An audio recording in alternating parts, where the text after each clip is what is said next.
Welcome to Beyond the Coverage. I'm Chris Horner. Today is the first rest day of the 23 Tour de France. So, of course, we need to talk a little bit about Jonas Vingegaard. We need to talk about Tadej Pogacar, UAE Team Emirates, Jumbo-Visma, and we cannot leave out their super domestiques because when we get into stage 13 and 14, Sepp Kuss, Adam Yates have to deliver big time, and especially when you're talking about stage 14, when they go up and over Juplin.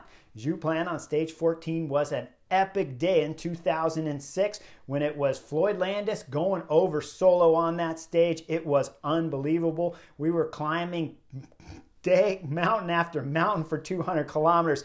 It was insane. I still got the jersey unwashed hanging here next to me from that stage because it was a marvelous day. I'll put a link to it if you guys want to learn a little bit more about it if you haven't already seen the link. Now, I'll bring up one more thing before we get started into today's rest day. We're doing some criteriums on Wednesday night here in Bend, Oregon. So if you guys are interested in doing some training crits, I'll put the link down below to the Horner Cycling Foundation and you'll know the times and the area where we're racing at. If you click on that link below, it'll show you everything. Probably have a little party 2 weeks from now on the very last day of the training crit there, a little barbecue afterwards to celebrate the 5 weeks of racing that we put on here in Bend, Oregon. So if you're in town for this week or next week, keep an eye out for that and do a little pop-in and maybe race your bike on Wednesday night. All right, let's get started here on Beyond the Coverage because we've seen a marvelous 9 days here of racing in the Tour de France. Tadej Pogacar has delivered since stage 1. He went big time in stage 1 when his teammate and super domestique Adam Yates won that stage with his brother Simon Yates and beat him, just going up to the final top there with about a 1 kilometer finish to the stage 1 there when Adam Yates took the race leader's yellow jersey.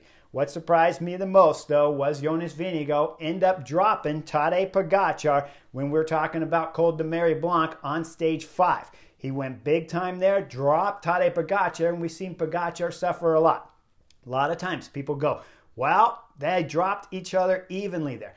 But you know when there's problems, when Tadej Pogacar is getting caught from other guys on the general classification that he would normally stay away from.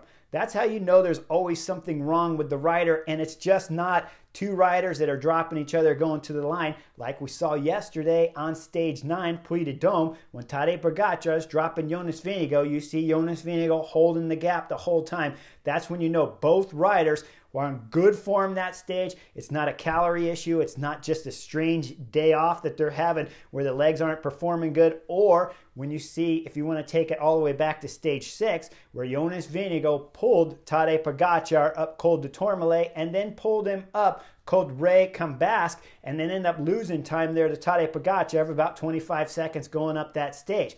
That was because Jonas Vingegaard was always on the front, going up Col de Tourmalet and then pulling down the Col de Tourmalet, and then, of course, had the ride in front of Tadej Pogacar up Cambasque there at the finish before Tadej Pogacar lit him up. You cannot afford to make these kind of mistakes here at the Tour de France. You have to be perfect. And yesterday, stage 9, with about 150 kilometers to go, while I was watching GCN, the commentator Sean Kelly, the king, and he is. His resume looks something exceptional. It's just below Eddie Merckx. He has been amazing throughout his career, and now he's commentating for GCN. And he was talking about on that stage with 153 kilometers to go on yesterday's stage 9, that when we go back to that Tourmalet stage and Côte de Cambasque, that he liked the tactics from Jumbo-Visma, and he says sometimes you just have to go big, especially when you saw the stage before on day 5 when Jonas Vingegaard dropped Tadej Pogacar. Okay, here's what's wrong with Sean Kelly's breakdown here of that stage when we're talking about Oudecamp. When you're looking at Jumbo-Visma dropping Jonas Vingegaard the day before, yes, I believe the next day you go in full force with the team and you try to drop Tadej Pogacar. But you have to be very careful.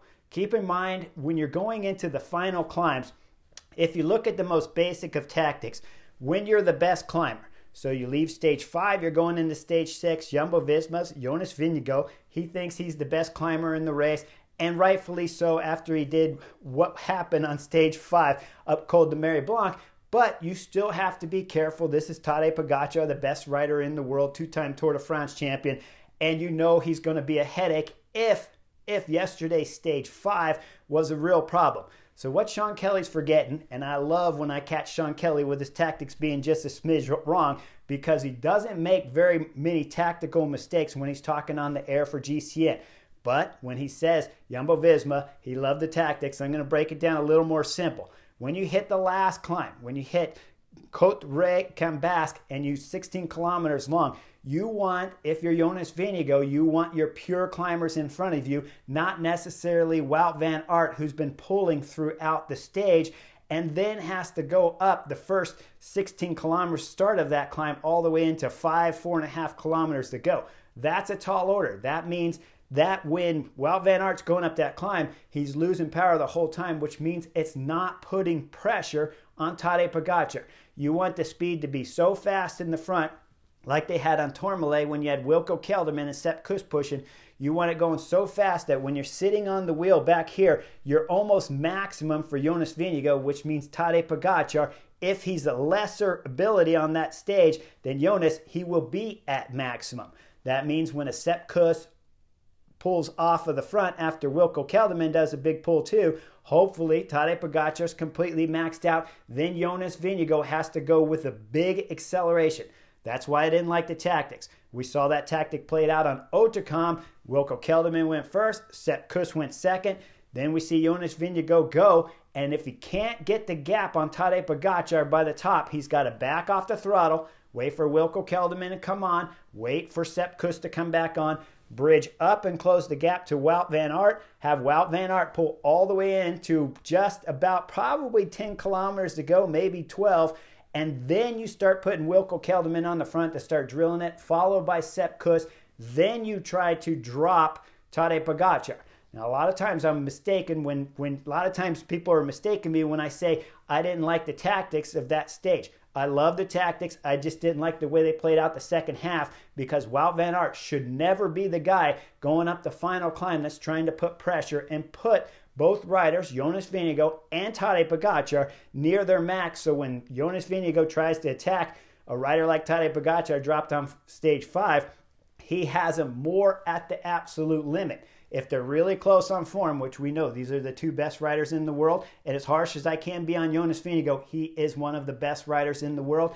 And on stage 6, I agree with their tactics, believing at the start of stage 6 that he could be the best rider, best climber here at this year's Tour de France.